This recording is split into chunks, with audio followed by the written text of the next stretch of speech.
신약성경 디모데 후서 4장 5절서 8절의 말씀입니다. 우리 함께 교독하시겠습니다.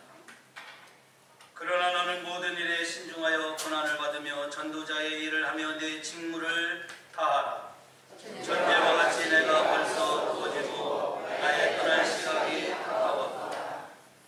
나는 선한 싸움을 싸우고 나의 달려갈 길을 마치고 믿음을 지켰으니 이제 우리는 나를 위하여 내 결말이 이르렀으므로 주 곧 의로우신 재판장이 그날에 내게 주실 것이며 내게만 아니라 주의 나타나심을 사모하는 모든 자에게니라. 어느덧 12월의 마지막이 다가왔습니다. 석양에 해가 머문 것 같은 시점에 도달했습니다. 참 빠르죠? 어떻게 2019년이 후딱후딱 지나갔는지 이제 12월 마지막 얼마 남지 않았습니다. 여러분들은 금년 한 해 열심히 살아오셨습니다. 주어진 환경과 상황과 일터에서 열심히 살아왔어요. 참 바쁘게 살아왔습니다. 바쁘다고 하는 것 때문에 그런데 우리는 진작 소중한 것을 잃고 살아오지는 않았는가. 우리 한번 우리가 살아온 모습을 되돌아보는 시간을 가져야 할 것입니다. 성도 여러분, 여러분들은 이 한 해 무엇을 위해서 바쁘게 살아왔습니까? 남이 시장 간다고 덩달아서 바쁜 것은 바쁜 게 아니에요. 제가 우리 교회에서 몇 번 말씀을 드린 적이 있지만은 예수 믿는 사람들은 참 바쁘게 살아가는 사람들이에요. 왜냐고 하면요, 우리가 주의 일에 교회 일을 위해서 바쁘게 살아가고 교회를 위해서 열심히 살아가는 사람들은 세상에서 해야 할 일도 열심히 해요. 주어진 직장, 주어진 일터, 사업장에서 열심히 일합니다. 그런데 세상의 일에 열심인 사람들은 교회 일에는 그렇게 열심을 내지 못합니다. 똑같은 삶을 살아가는데, 똑같은 24시간, 똑같은 365일을 살아가는데 교회를 위해서, 주를 위해서 열심히 살아가는 사람은 세상에서, 일터에서, 가정에서 열심히 살아가요. 그런데 세상에서 열심히 살아가는 사람들은, 바쁜 사람은 교회를 위해서 바쁘지 않습니다. 우리는 세상에서도 바빴고 주의 일을 하면서도 참 바쁘게 올 한 해를 살아왔습니다. 조금 전에 말씀을 드렸지만은 학생이 공부하는데 바빠야지 학생은 노는데 바쁜 것은 이건 바쁜 게 아니에요. 요즘 어린 아이들도 다 바쁘다고 그래요. 자기가 공부하는데 바쁜 것이 진짜 학생으로서의 바쁜 거예요. 그러므로 예수 믿는 사람들이 진작 바빠야 할 일이 무엇인가를 오늘 우리는 우리의 지나온 한 해를 되돌아보면서 나는 무엇에 바쁘게 살았는가를 살펴볼 수 있어야 합니다. 우리가 아무리 바쁘고 할 일이 많다고 할지라도 내가 무엇을 위해 바쁜지, 그리고 내가 바쁜 것으로 인해서 정말 소중한 것은 잃지는 않았는가를 우리가 되돌아보는 시간을 가져야 합니다. 그래야 오늘 우리는 보다 더 나은 새해를 향해서 나아갈 수 있기 때문입니다. 저는 연말이 되면 오늘 본문의 말씀을 통해서 말씀을 종종 전하곤 했습니다. 우리 교회에서도 어느 집사님이 엊그제 서울까지 운전을 하고 갔어요. 혼자 운전을 하고 있어요. 전은경 집사님이 운전하고 서울까지 갔어요. 근데 우리는 운전하고 부산에서 서울까지 간 것을 잘 도착했다, 그렇게 말을 하지만은 믿음으로, 신앙으로 얘기할 때는 운전에 승리를 했다, 서울까지 무사히 도착했다 이거죠. 그 운전이 그냥 잘해서 도착한 것이 아니라, 물론 김 권사님은 매주 서울을 몇 번씩 왔다 갔다 운전을 해요. 서울서 부산도 오고 부산서 서울서도 가요. 우리는 운전 잘해서 도착했다고 세상은 말하지만 우리는 이것을 가리켜서 운전에 자동차가 서울까지 무사히 도착 잘한 것을 승리했다라고 신앙적인 용어로 표현할 수가 있습니다. 그래서 운전하는 분들은 늘 조심하고 살펴야 할 것이 있는데 하나는 스피드라고 하는 속도예요. 나는 내 차는 지금 얼마로 가고 있는가? 내 운전하는 차뿐만 아니라 옆차, 뒷차, 앞차는 어떤 속도로 가고 있는가를 늘 살피며 운전해야 부산에서 서울까지 운전에 승리할 수가 있는 거예요. 너무 빨리 가서는 위험하고 너무 늦게 가면은 앞차와 뒷차들에게 또 특별히 뒤에 오는 차들에게 민폐를 끼쳐. 그러므로 오늘 우리가 신앙생활을 하면서 내가 신앙생활의 스피드는, 나의 속도는 어떻게 어느 정도 속도를 내고 왔는가? 교회는 이만큼 하는데 나는 이만큼 뒤처져서 느림벅 하며 지금 한 해를 살아오고 있는가? 여러분의 신앙의 생활의 스피드는 지금 어느 정도인가를 우리가 살펴볼 수 있어야 합니다. 자동차 운전할 때 스피드만 살펴보나요? 레인, 내가 가고 있는 차선은 어떤 건가? 여러분, 고속도로야 그 차선으로 가지만 요즘은 한국에 와보니까 고속도로 참 잘 뚫렸어요. 여기서 옛날에는 경부선만 탔는데 요즘 경부선만 타는 게 아니라 중부 내륙 고속도로도 탔다가 여기도 탔다가 저기 갔다가 막 이 내비가 이쪽 갔다 저쪽 갔다 인도하지 않습니까? 레인을 잘 타야 돼요. 제가 언젠가 여기 쉽지만은 저 울산 방향에서 이렇게 오다가 말입니다. 이쪽으로 오면 광안대교 쪽으로 오는 쪽인데 광안대교 쪽으로 레인을 들어서지 않고 이쪽 부산역 쪽으로 왔단 말이에요. 물론 광안대교로 오면 도로비가 더 낼 수 있죠. 부산대교 쪽으로 오면은 도로비는 안 내요. 다리세를 안 내죠.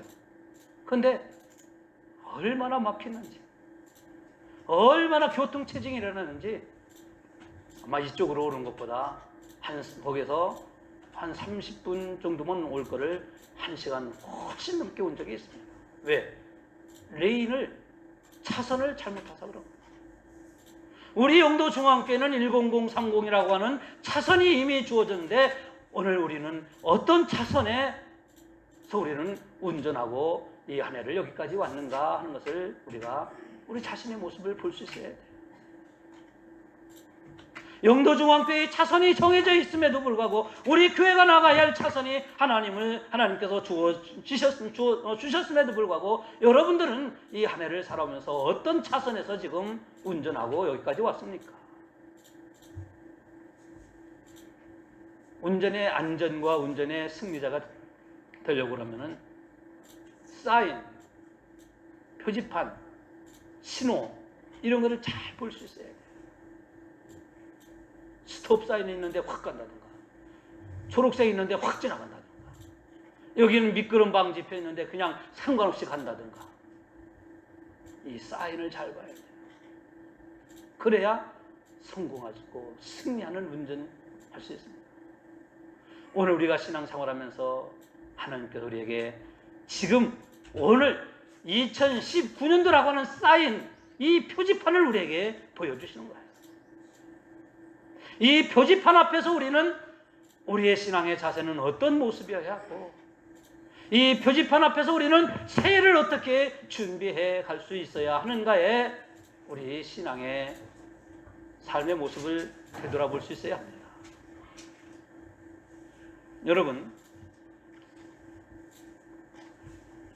오늘 우리의 신앙생활도 그래서 마찬가지라고 생각을 합니다. 저는 목회하면서 아까도 말씀드렸지만 연말이 되면 이 본문의 말씀을 가지고 말씀을 몇 번 전한 적이 있어요. 나는 내 신앙생활에서 신앙생활의 어떤 면에서 믿음의 승리의 삶을 살아왔고 나는 어떤 면에서 믿음으로 지고 살아왔는가. 물론 우리가 과거를 생각하고 뒤돌아보면서 과거에 얽매일 필요는 없습니다. 성경도 과거에 얽매이지 말라고 말씀하고 있기 때문에. 그러나 과거를 되돌아보아야 우리는 앞으로 나갈 수가 있습니다. 앞에 우리가 2020년도라고 하는 새해가 돌아올 때 우리는 정말 하나님이 원하시는 그런 레인의 차선에 들을 수 있고 속도를 낼 수 있고 표지판을 신호등 이런 사인을 통해서 우리는 안전하게 한 해를 살아갈 수 있기 때문입니다. 오늘 성경의 말씀은 금방 말씀드린 것처럼 사도 바울이라고 하는 사람이 자기의 삶을 마치면서 고백한 하나님의 말씀입니다. 이 말씀은 또 읽고 또 읽어야 할 시점이 바로 오늘과 같은 한 해의 마지막이라고 하는 이 사인을 보면서 우리가 읽고 또 읽으며 또 묵상하고 또 들어야 할 말씀입니다. 오늘 사도 바울은 먼저 이렇게 고백을 하죠. 6절 말씀을 보면은 전제와 같이 벌써 내가 부음이 되고 그랬습니다. 전제라고 하는 것은 무엇을 의미합니까? 전제라고 하는 것은 이스라엘 백성들이 하나님께 짐승을 잡아서 제사를 드릴 때 그 제물을 위에다가 포도주를 붓는 것이 전제예요. 제사의 방법을 말씀하는 거예요. 이미 제물은 놓여 있어요. 그 제물이 누구냐? 바로 자기 자신이라는 거예요. 그래서 이 제물에다가 제사의 방법 중에 하나인 포도주를 부어서 드리는 제사가 전제인데, 그래서 전제와 같이 내가 벌써 부음이 되었다. 왜? 나의 떠날 시각이 가까웠다. 이렇게 말씀합니다. 바울은 로마에 가서 복음을 전하다가 체포되어서 로마의 감옥에 수감되어 생활을 합니다. 복음을 전한다고 하는 것 때문에 로마 정권은 바울을 전하지 못하도록 체포해서 감옥에 가두고 말았어요.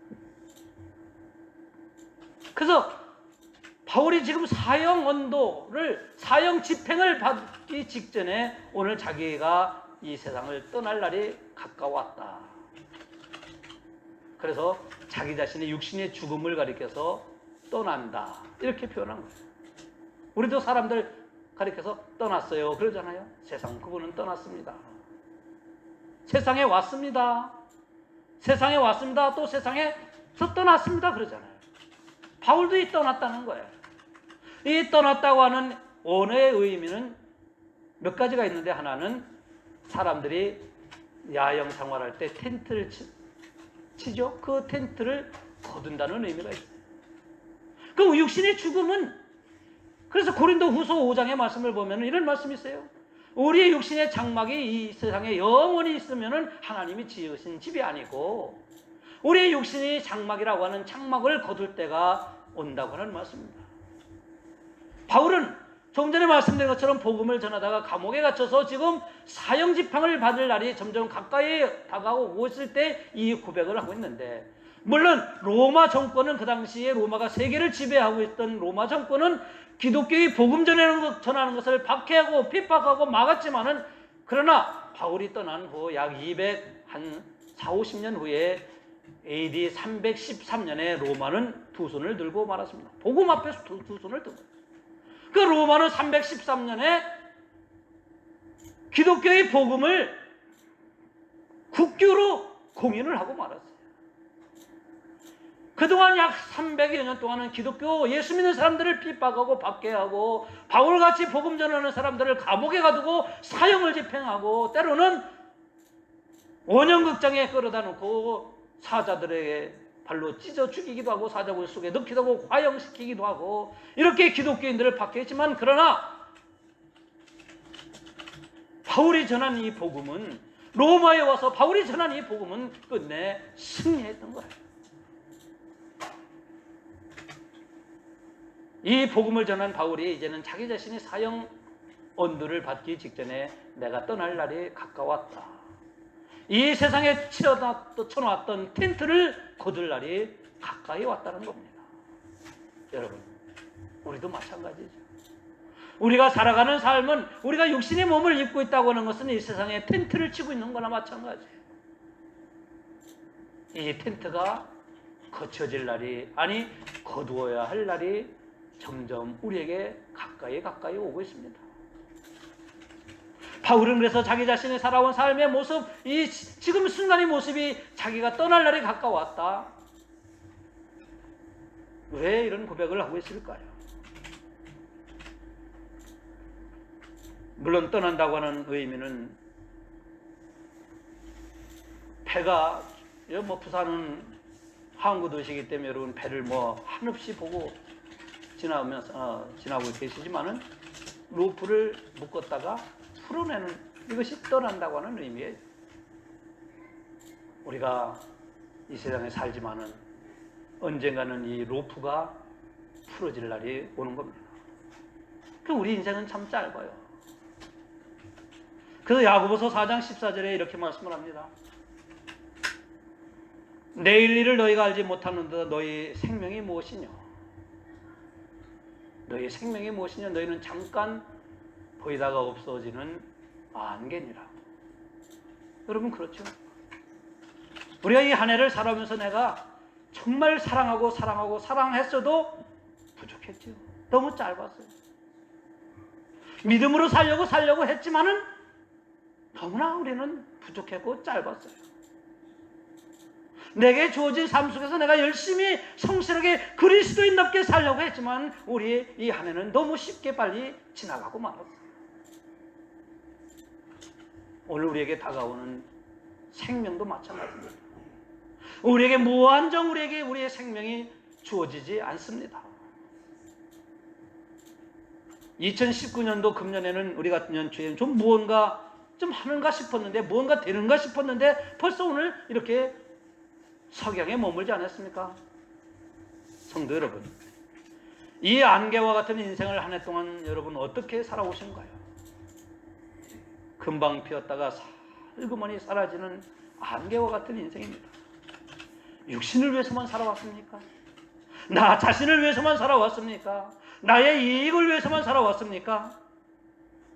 아니면 영원한 믿음의 주여 온전케 하시는 이인 예수 그리스도를 바라보며 내게 초점을 맞추며 나는 죽어도 주를 위해 살고 살아도 주를 위해 사나 죽으나 예수의 사람으로서 여러분 우리가 이 한 해를 살아오셨습니까? 오늘 성경은 안개와 같은 인생을 살아가는 그리스도인의 삶에 이렇게 말씀을 합니다. 선한 싸움을 싸우는 것이라고요. 우리 인생이란 무엇이냐? 선한 싸움을 싸우는 것이라는 거예요. 예수 믿는 사람들이 그렇다는 겁니다. 7절 보면 이렇게 말씀하죠. 내가 선한 싸움을 싸우고 나의 달려갈 길을 마치고 믿음을 지켰으니. 우리 한번 같이 읽어봅니다. 시작. 내가 선한 싸움을 싸우고 나의 달려갈 길을 마치고 믿음을 지켰으니.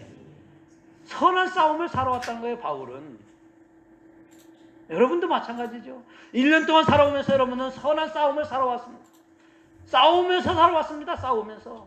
우리 인간은 자연과 싸우고 자신과 싸우고 환경과 싸우며 살아가는 그러한 존재입니다. 이 세상 살아가면서 싸우지 않고 살아가는 사람 없어. 싸운다고 해서 주먹으로 싸우고 말로 싸우고 무기로 싸우는 싸움만이 아니라 우리는 끊임없이 우리가 살아있다고 하는 자체가 자연과의 싸움이요 환경과의 싸움이요 오늘 우리 자신과의 싸움입니다. 그 중에서 예수 믿는 사람들은 선한 싸움, 바로 믿음의 싸움을 싸우면서 이 한 해를 살아온 거예요. 이 선한 싸움이라는 게 뭘까요? 나는 선한데 당신은 악해요. 내 뜻은 선한데 당신의 뜻이 악한단 말이에요. 내 생각, 내 방법은 옳고 맞는데 당신의 방법이 안 맞다고 하는 이것과의 싸움을 의미하는 게 아닙니다. 선한 싸움이란 믿음과 믿지 않음과의 싸움이에요. 여러분들 믿음 지키기 위해서 얼마나 여러분이 힘듭니까? 여러분들이 믿음 지켜나가고 오늘도 이 교회 나오기 위해서 얼마나 이 한 주간 지난 한 주간 여러분 싸움에서 여러분 이기며 살아왔지 않습니까? 세상은 여러분들 믿음 생활하지 못하게 해요. 세상은 여러분들 믿음 생활 제대로 하지 못하도록 해요. 그 선한 싸움이라고 하는 것은 믿음과 믿지 않음의 싸움이고 성령의 소욕과 육신의 소욕의 싸움이에요. 말씀 순종과 내 생각과 내 방법대로와의 싸움이 이게 선한 싸움인 거예요. 당신은 선하고 나는 악하고 나는 선하고 당신이 악하다는 그런 의미가 아니에요. 오늘 또 여러분들이 이 자리에 나오시기까지는 이 믿음의 싸움에서 이겼기 때문에 오늘 하나님 앞에 나와 예배를 드리는 거예요. 한쪽에서 바쁜데 왜 가냐? 너 몸도 불편한데 왜 가냐? 너 할 일 많은데 왜 가냐? 너 친구가 찾아와나? 너 할 일 많잖아. 김치 담아야지 뭐 해야지 막 우리를 싸워서 우리를 하지 못하게 하는 그런 것이 있는 거예요. 이 싸움에서 이기는 사람만이 믿음의 승리자가 되는 겁니다. 성도 여러분, 그러므로 그리스도인의 삶이라고 하는 것은 일생 동안 이런 선한 싸움을 살아가는 사람이 바로 그리스도인의 삶인 것입니다. 에베소서 6장 12절의 말씀을 보면 이런 말씀이 있습니다. 우리 한번 같이 읽어봅니다. 시작. 우리의 씨름은 혈과 육에 된 것이 아니요 정사와 권세와 이 어둠의 세상 주관자들과 하늘에 있는 악의 영들에 대항합니다. 디모데전서 6장 12절에 이런 말씀이 있습니다. 믿음의 선한 싸움을 싸우라. 영생을 취하라. 이를 위하여 네가 부르심을 입었다고요.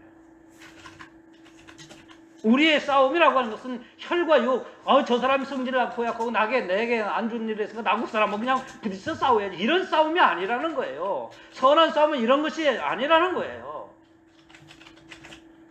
악한 영, 바로 사탄 마귀와의 싸움을 우리에게 말씀하고 있습니다.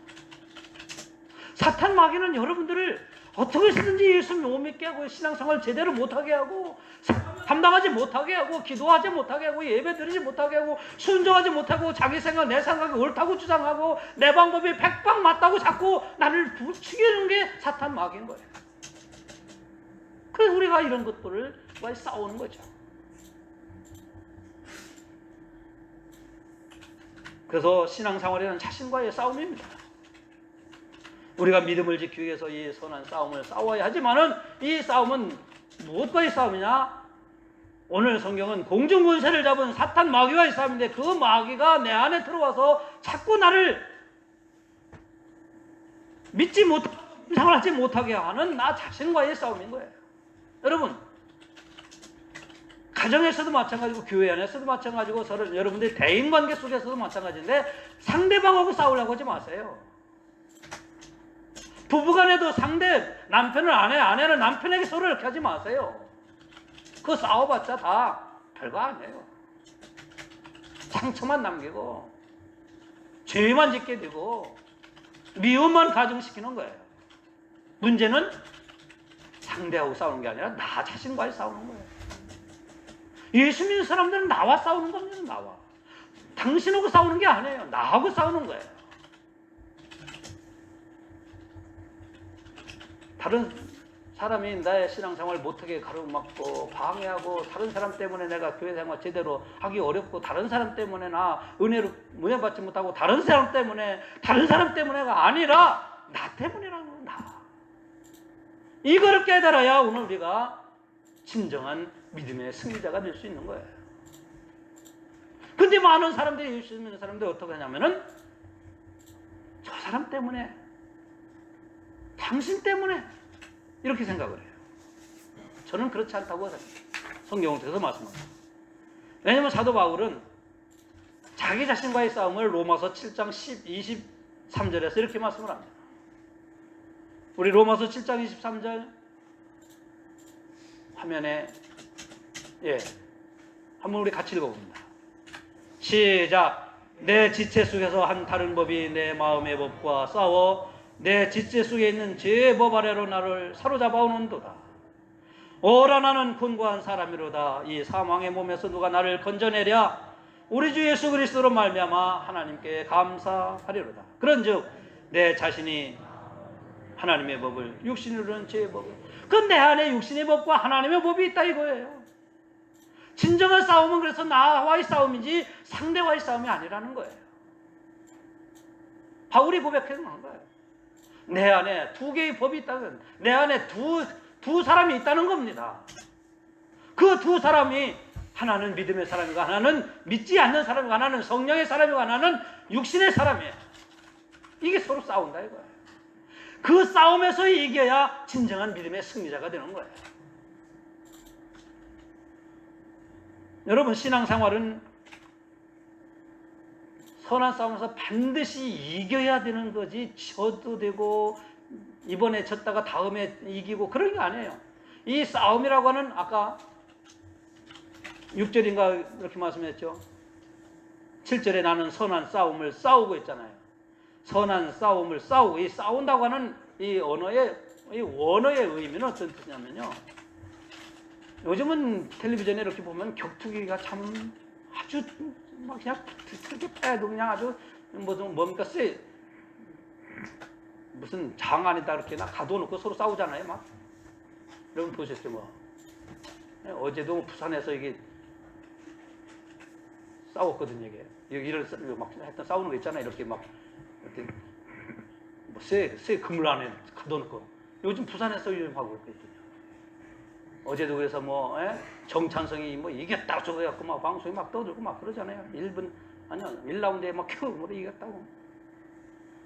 이 싸우면요, 물론 그런 싸움도 반드시 이겨야 되는 싸움이지만 여기서 믿음의 선한 싸움이라고 하는 싸움의 원어의 의미는 반드시 이겨야 하는 싸움, 그 싸움일 때 이 싸움이라고 하는 용어를 쓴 거예요.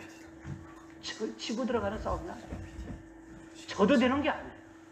오늘 우리 신앙생활이 늘 싸우는데, 그 싸움은 나 자신과의 싸움인데, 그 싸움은 반드시 이겨야 진정한 믿음의 승리자가 되고, 그 승리자에게 하나님은 의의 멸관이라고 하는 구원의 보답을 주신다는 거예요. 아무에게나 하나님께서 의의 멸관을 주시는 게 아니라 자기 자신과 싸워 이긴 사람에게 하나님이 의의 멸관이 뭡니까? 의의 멸관은 믿음으로만 얻는 하나님의 구원의 상급인 거예요. 이 구원의 상급은 오직 믿음을 통해서 얻는데, 행위로가 아니고 나의 착함으로서가 아니고 오직 믿음을 통해서만 얻는데, 그 의의 멸관은 바로 싸움에서 이긴 자에게 주시는 거예요. 여러분, 오늘 다 믿음으로 승리하신 여러분들이 앞으로도 승리하며 살아가시길 주의 이름으로 축복합니다. 싸움은 이겨야 돼요. 그러니까 부싸움할 때 내가 이기라 그런 말은 아니에요. 여러분, 성도와 성도 간에 서로 갈등할 때 내가 막 그냥 격한 말을 해서라도, 하고 싶은 말 해서라도 그거 이기는, 그건 지는 거예요. 그건. 자기가 하고 싶은 말 다 하고 살아가는 사람은 지는 걸까요? 이기는 걸까요? 대답을 똑바로 해보세요. 내가 하고 싶은 말 다 하고 살아가는 사람은 지고 들어가는 거예요. 나는 졌습니다, 나를 KO시켜 패당했습니다, 이런 뜻이에요. 하고 싶은 말도 때로는 참아야 돼.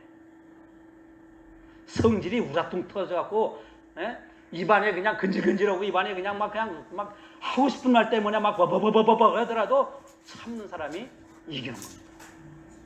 참는 사람이 이기는 거예요. 그러면 이 믿음의 진정한 승리자가 되는데요. 말하고 나면, 하고 싶은 말 말하고 나면 어떻습니까? 아이고, 내가 왜 그 말했던가. 요거라도 깨달으면 괜찮은데 요즘 사람들은 깨닫지도 못해. 이것도 아이고, 내가 한 게 잘했지. 에이, 속 시원하다, 속 시원하다. 속 되게 시원하겠다. 이거. 여러분, 우리는 이 싸움은 반드시 이겨야 하는 싸움. 그래야 하나님이 우리에게 의의 멸류관 주시는 거예요. 그럼 어떻게 우리는 이 믿음의 선한 싸움에서 이겨나갈 수 있을까요? 성경에 오늘 그 방법을 이렇게 하라 저렇게 하라는 말씀하지 않아요. 우리가 이 믿음의 선한 싸움에서 이기기 위해서는 제가 몇 가지를 말씀드리는데요. 가장 쉬운 방법이 있어요. 뭐냐면은 적은 것을 이기면 돼. 적은 것. 왜냐하면 사탄 마귀는요, 우리를 무너뜨리고 자기가 이기기 위해서 우리에게 큰 어려움을 주고 큰 문제를 통해서 우리를 아주 쾌우패시키려고 안 해요. 아주 적은 거, 별것 아닌 거, 별거 아닌 것 가지고 성질냈죠, 대부분. 부부싸움 할 때 보세요. 별거 아닌 것 가지고 성질내. 지나고 보면은, 그렇죠? 큰 문제, 가정의 큰 문제 갖고는 싸우지 않아요. 아주 어려운 문제 갖고는 다투질 않아요. 그런데 양말 벗어서 빨래통에 넣냐 안 넣냐, 이거 별거 아니거든. 치약을 밑에부터 짰냐 위에부터 짰냐, 화장실 변기 뚜껑을 닫았냐 안 닫았냐, 이거 별거 아니거든. 이것 갖고 잔소리하고 이것 갖고 하니까 싸우기 시작하는 거예요. 예를 들면 그렇다 이거예요. 그래서 진정한 믿음의 승리자가 되기 위해서는 별것 아닌 것, 적은 것을 이기는 자가 돼야 돼요. 적은 거. 예를 들면은 우리 영도중앙교회가 다음 주에 전도하러 나갑시다. 그러면은 이 싸움이 시작되거든요. 에이, 전도해보세요. 근데 뭘 또 전도한다고 목사님 또 그래. 갈까 말까. 에이, 천대도 쓸없어. 이거 별거 아닌 것 같죠. 왜냐면요, 아담과 하와가 처음에 사탄의 꼬임에 넘어간 거는 어마어마하고 엄청난 문제 때문에 넘어간 게 아니고, 그 동산 중앙에 있는 과일 그거 먹지 말라. 그들 그거 안 먹어도 배불러요. 그들 그거 안 따먹어도 먹을 게 천지야. 그들 그거 안 먹어도 살 수 있어요, 행복하게. 별거 아니야, 그거. 아무것도 아니야. 근데 별거 아닌 거 가지고 넘어갔잖아요. 아니면 이거 안 먹으면 그들이 먹고 사는 생애 문제가 생기고, 이거 따먹지 않으면 그들이 뭐 어마어마한 문제가 생기고, 그런 게 아니었어요. 별거 아닌 거 가지고 따먹었잖아요. 그래서 우리 인간은 별거 아닌 것 가지고 넘어져. 사람들은 어떻게 생각하면, 이거 한 번쯤 이까지 거, 이거 뭐 교회 기도해야 한다는데 뭐 그까지 한 번 이번에 안 참석하면 어때? 이거 별거 아니죠. 근데 별거 아닌데 그거 지는 사람은 다음에 또 져. 마귀는 지게 그 사람을 또 지도록 만들어. 근데 지난번에 내가 별거 아닌 게 졌잖아요. 그러면 이번에도 별거 아닌 거 또 져. 또 져. 또 져. 그러면 그 사람은 진정한 믿음의 승리자가 될 수 없어요. 진정한 믿음의 승리자가 될 수 없는 사람은 의의 멸류관을 받지 못해요. 그래서 여러분, 믿음의 이기기 위해서는 적은 것, 별것 아니라고 생각하는 것, 그거 반드시 이겨야 됩니다. 그거 이겨야 돼요. 그까짓 뭐 오늘 한 번 빠진다고, 내가 오늘 뭐 기도에 한 번 안 한다고, 오늘 내가 뭐 한 번 불순종한다고, 내가 그까짓 한 번 욕한다고, 한 번 미워한다고, 한 잔 그까짓 거 한다고. 그 노래 있잖아요. 한 번 보고 두 번 보고, 한 잔하고 두 잔하고, 한 번 가고 또 가고, 이게 넘어지는 거예요. 이게 치는 거예요. 적은 것이라도 여러분 반드시 이기시기 바랍니다. 이겨야 돼요. 우리는 이겨야 됩니다. 별거 아닌 거라고 생각하지 마세요. 또 하나, 불평을 이기면 진정한 믿음의 승리자가 될 수 있어요. 불평, 참이 불평이라고 하는 게, 여러분, 한 번 조그마한 거 별거 안 가지고 불평하면요, 매사에 불평하는 사람이 돼요. 뭐 요즘 목사님 좀 이상해졌어. 한마디 딱 하죠. 내 방법은 이게 맞는데 목사님은 저런 방법을 한단 말이야. 이게 불평이 생기죠. 그러면요, 매사에 이제 목사에 대해서, 교회에 대해서 불평이 생겨지는 거예요. 불평하라고 여러분들에게 방법을 가르쳐 주는 거 아닙니다. 아니에요. 신앙생활 하면서, 내가 방법은 이게 맞는데, 내 뜻은 이게 맞는데 왜 교회는 저렇게 할까? 한 번 불평이 나오죠? 그러면 다른 일에도 또 불평이 나와요. 그러니까 불평을 이기는 사람이 자기 자신과 싸움에서 이기는 사람이에요. 여러분, 불평을 하지 말고 감사하시기 바랍니다. 불평하기 시작하면요, 한이 없어. 우리는 같이 사는 부부간에도 불평하기 시작하면 끝이 없어. 그렇죠? 근데 불평을 감사거리로, 불평 대신에 감사하면 매사가 감사해요. 여러분, 매사에 불평하며 살래요? 감사하며 살래요? 감사하며 살아요. 이게 신앙의 승리자예요. 자신과의 싸움. 두 번째는 세상과의 싸움입니다. 첫째는 이것이, 자신과의 싸움은 아까 말씀드렸죠. 자신과의 싸움은 적은 것과 이기고, 두 번째 불평을 이기라. 그리고 또 하나는 자신과의 싸움뿐만 아니라 우리는 세상과의 싸움을 살아갑니다. 이 세상과의 싸움은 세상을 사랑하지 않는 거예요. 여러분, 세상을 향해서 무기 들고 나갈 겁니까? 대모할 겁니까? 아니면은 어떤 스트라이크를 일으킬 겁니까? 세상과의 싸움은 우리가 반드시 이겨야 되는데 세상을 사랑하지 않는 거예요. 요한일서 2장 15절 이하의 말씀을 우리 한번 같이 읽어봅니다. 우리 한 목소리 읽습니다. 시작. 이 세상이나 세상에 있는 것들을 사랑하지 말라. 누구든지 세상을 사랑하는 아버지의 사랑이 그 속에 있지 아니하니 이는 세상에 있는 모든 것이 육신의 정욕과 안목의 정욕과 이생의 자랑이니 다 아버지께로 쫓아온 것이 아니요 세상으로 쫓아온 것이라. 야고보서 4장 4절 한 번 더 읽습니다. 제가 읽습니다. 누구든지 세상과 벗이 되고자 하는 자는 스스로 하나님과 원수가 되는 것이니라. 세상을 사랑하지 말라 이거예요. 세상이란 뭐냐? 눈에 보이는 것을 말합니다. 대저 하나님께로 떠난 자마다 세상을 이기는데 세상을 이기면 오직 믿음이라고 말씀합니다. 여러분, 세상을 이겨야 돼. 눈에 보이는 것들을 이겨나가야 돼. 진정한 믿음의 승리자는 보이지 아니하는 하나님의 세계를 바라보고 나가는 사람이 믿음의 승리자인 것입니다. 오늘 나의 달려갈 길을 마치고 믿음을 지켰으니 그랬습니다. 여러분들은 이 한 해 믿음을 지키면서 여기까지 왔습니다. 믿음을 지켜온 사랑하는 성도 여러분, 이 한 해도 믿음을 지킨 것처럼 이 믿음을 지킴으로 진정한 승리자가 되어서 의의 면류관이 여러분들에게 주어져 새해에도 믿음의 진정한 승리자가 되어 살아가기를, 그래서 이 새해를 이런 믿음으로 희망차게 맞이하는 이 한 해를 보내고 믿음으로 승리한 여러분들에게 주어지는 의의 면류관이 오늘도 여러분에게 하나님께서 주실 줄로 믿습니다.